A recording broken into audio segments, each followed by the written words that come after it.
Una posibilidad, ¿verdad? Depende del resultado que se vaya dando con Paraguay 3 y bueno, ahí sería, si Paraguay 3 pasa el repechaje, o Guaraní o Cerro Porteño, ¿verdad? Ahí podría haber el encuentro. No, estamos en casi todos los años, hace 4 o 5 años que estamos ya continuados en instancia internacional, así que hay una deuda que tenemos que tratar de hacer un buen torneo internacional. Bueno, es a lo que vamos a proponernos. Tengo una reunión con Fernando Cubero y ahí estaríamos viendo los jugadores que vamos a repatriar, jugadores que tenemos repartidos en varios clubes, y después otra lista de jugadores que podamos estar viendo si podemos traer de afuera, vamos a traerlo, ¿verdad? Sí, obviamente nosotros nos gustaría pasar a la fase directamente de grupos,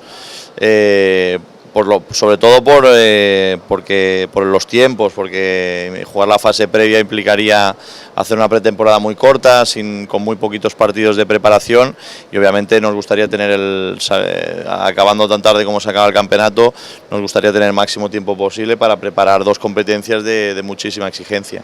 Bueno, yo creo que ahora más o menos lo que necesitamos es un jugador por línea. Un jugador por línea necesitaríamos para poder tener garantías y poder afrontar con las máximas garantías los 2 torneos.